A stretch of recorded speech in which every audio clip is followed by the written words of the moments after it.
जिसका डर था आखिरकार वही हुआ। ओमिक्रॉन वेरिएंट की भारत में दस्तक हो ही गई और भारत में इस एंट्री के साथ ही हम सब के लिए चिंता बढ़ गई है, क्योंकि जैसा कि हम सब जान रहे हैं कि ये दुनिया का सबसे संक्रामक कोरोना वेरिएंट कहा जा रहा है। इससे पहले डेल्टा सबसे संक्रामक वेरिएंट था जो सबसे पहले भारत में मिला। भारत में दूसरी लहर के लिए ये वेरिएंट जिम्मेदार था। फिर इसने दुनिया में अमेरिका, ब्रिटेन और दूसरे देशों में भी हाल खराब किया था। अब इस वेरिएंट के बाद नया वेरिएंट आया है और इस वेरिएंट का नाम है ओमिक्रॉन, जो कहा जा रहा है कि दक्षिण अफ्रीका में पहले पाया गया। हालांकि इसको लेकर भी एक डिबेट शुरू हो गई है कि शायद ये पहले यूरोप में मिला था, लेकिन वहाँ ये बात डिटेक्ट नहीं हुई या ऑफिशियली ये बताई नहीं गई। और फिर दक्षिण अफ्रीका में कुछ मरीजों में ये वेरिएंट पाया गया और दक्षिण अफ्रीका ने फाइनली डब्ल्यूएचओ को 26 नवंबर को इसकी जानकारी दी। फिर डब्ल्यूएचओ ने इसको वेरिएंट ऑफ कंसर्न माना, चिंता करने लायक वेरिएंट माना। और अब 30 देशों में, भारत समेत 30 देशों में ये फैल चुका है और उसके करीब 400 लगभग मरीज मिल चुके हैं। अब एक और बात हम जान लें कि अभी तक हम इसके बारे में क्या क्या जानते हैं। शुरू में कहा जा रहा था कि इसके 30 से ज़्यादा इसमें म्यूटेशन होती है और अब कहा जा रहा है कि करीब 50 तक इसमें म्यूटेशन है। म्यूटेशन का मतलब आम भाषा में समझे तो ये कि वो कितनी तेज़ी से प्रजनन करता है और अपनी संख्या बढ़ाता है। क्योंकि म्यूटेशन बहुत ज़्यादा हैं इसीलिए वो बहुत तेज़ी से अपनी संख्या बढ़ाता है और एक व्यक्ति से दूसरे व्यक्ति में जल्दी संक्रमण फैलता है।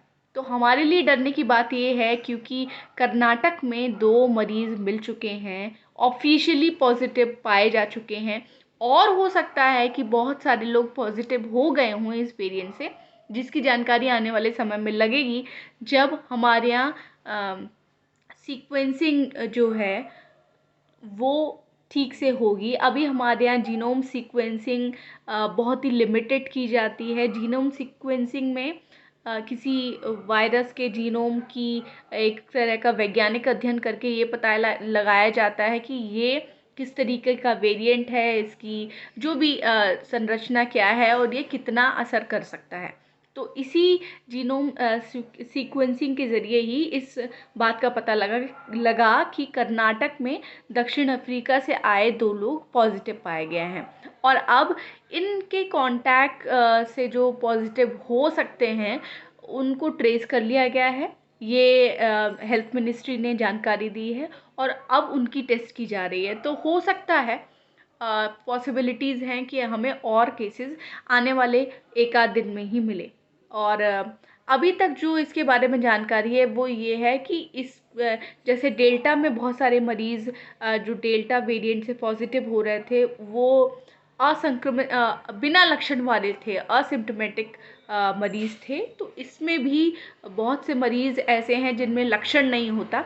तो लेकिन क्योंकि बहुत सारी स्टडीज़ बता चुकी हैं कि भले आपको आपकी बॉडी में उस समय लक्षण ना हो जब आप पॉजिटिव हुए हों, लेकिन लॉन्ग कोविड जो समस्या है, जो आपके ये ऐसा वायरस है और ऐसा खतरनाक वायरस है कि आपके शरीर में पहुंच जाता है, आपको अंदर से डैमेज कर रहा है और कुछ केसेस में आपको लक्षण नहीं देता लेकिन अंदर ही अंदर आपकी बॉडी पर इफ़ेक्ट करता है। तो भले कोई भी ओमिक्रॉन से पॉजिटिव हो, वो असिम्प्टोमेटिक हो, लेकिन हो सकता है कि लॉन्ग टर्म में उसको बड़ी परेशानियां देखने को मिले। तो ये खतरा है। और दक्षिण अफ्रीका में ये कहा गया जब बहुत ज़्यादा हाइप किया जा रहा था तो वहाँ के डॉक्टर्स ने कहा कि हमारे यहाँ ज़्यादा हॉस्पिटलाइजेशन नहीं बढ़ी है। हालांकि संक्रमण लगभग हर दिन वहाँ दोगुना हुआ है। तो ये एक चीज़ और है जो हमें अभी तक पता है। इसके अलावा कोई ख़ास इसके लक्षण हैं ऐसी कोई अभी फ़िलहाल जानकारी नहीं है। थकावट का एक फैक्टर पहले भी था जो अब भी कहा जा रहा है। कर्नाटक के मामले में अभी हमें एक और बात जानने की ज़रूरत है। अच्छा, एक और इम्पॉर्टेंट बात कि आज जब हेल्थ मिनिस्ट्री ने ये जानकारी दी है तो आज शाम को उन्होंने जानकारी दी, जबकि हेल्थ मिनिस्टर ने जो है वो आज सुबह सारे राज्यों के स्वास्थ्य मंत्रियों के साथ बैठक की और उसके बाद प्राइम मिनिस्टर ने आज संसद के जो भी परिसर में एक बैठक की और कैबिनेट के साथ और आज शाम को प्रेस कॉन्फ्रेंस में जब जानकारी दी जा रही थी तो उन्होंने कहा कि कल रात में हमारे पास रिपोर्ट आ गई थी। तो एक ये सवाल उठता है कि जब आपके पास कल रात रिपोर्ट आ गई तो आपने अपने अंदर अंदर जो भी आपने बैठकें करनी है वो आप कर रहे हैं, वो अलग बात है, पर आप जनता को 24 घंटे के बाद बता रहे हैं। कोई व्यक्ति जो आपकी जानकारी सुनने के बाद सतर्क हो सकता था, आपने उसके 24 घंटे और लापरवाही में शायद वो गवा देगा। और ये इतने क्विक, जब आपको पता है कि हमारे यहाँ ऐसा संक्रमण फैल रहा है जो बहुत क्विक है, तो आपको अपनी कम्युनिकेशन बहुत पारदर्शी रखनी पड़ेगी, बहुत क्विक रखनी पड़ेगी कि आप 24 घंटे, हो सकता है कि कोई सुने और कहे कि सिर्फ 24 घंटे का सवाल है, सरकार पहले अपनी तैयारियां करेगी और कहीं पैनिक ना फैल जाए, लेकिन ये मामला पैनिक का नहीं है। ये मामला है कि आप इंफॉर्मेशन दे के लोगों को अवेयर करें कि भाई एक्चुअली अब ये हो गया है, अब हमें आगे क्या क्या करना है। आपको चेतावनी है तो हमें बचाव के तरीके तो पता ही हैं, जैसे मास्क लगाना, वैक्सीन लेना और दूरी बना के रखना।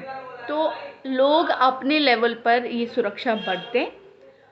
कर्नाटक के संदर्भ में एक अहम बात है जो हमें समझनी पड़ेगी, वो ये है कि कर्नाटक में हाल में ही एक घटना हुई जो सुपर स्प्रेडर बन गई। कर्नाटक में एक मेडिकल कॉलेज में फ्रेशर्स पार्टी होती है नवंबर के लास्ट वीक में, और उससे 60 लोग पॉजिटिव होते हैं, करीब 66 लोग इनफैक्ट।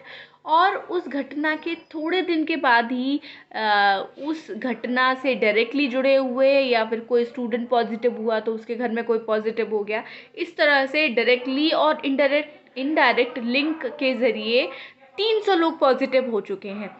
तो अब जबकि कर्नाटक में ही ये एक वेरिएंट मिल गया है, जब तो सवाल ये भी उठ रहा है कि क्या वो सुपर स्प्रेडेड घटना ओमिक्रॉन की वजह से हुई। ऐसे बहुत से सवाल हैं। दूसरी सबसे बड़ी प्रॉब्लम जो हमारे यहाँ फेस कर रही है इंडिया, वो ये है कि हमारे टेस्टिंग आधी हो रही है। हमारे पास 20 लाख टेस्ट करने की क्षमता है, जबकि हम सिर्फ 10 लाख टेस्ट कर रहे हैं, जिसकी वजह से हमें कम नए मरीज़ मिल रहे हैं। आज सिर्फ 8200 करीब नए मरीज़ मिले हैं और करीब 450 से ज़्यादा आज मौतें हुई हैं। और 450 से 500 मौतें तब भी हो रही थी भारत में जब 50,000 मरीज़ हमें मिल रहा था। तो ये एक प्रॉब्लम है जिसे हमें, जो हमारी लेकनेस है, यानी गवर्नमेंट की लेकनेस है।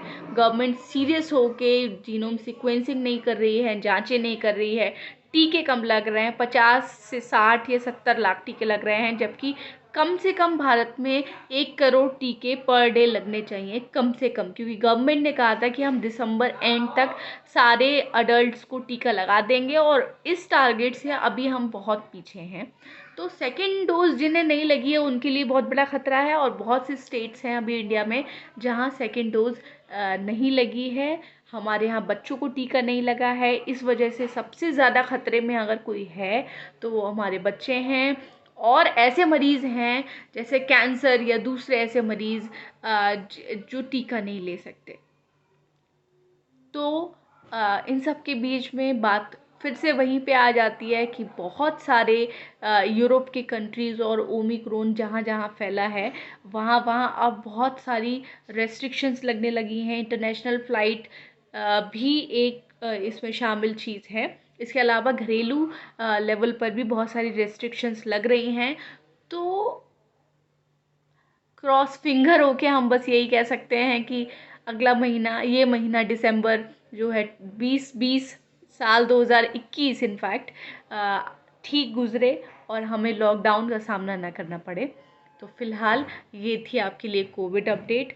मैं थी Shivangi. Have a good night.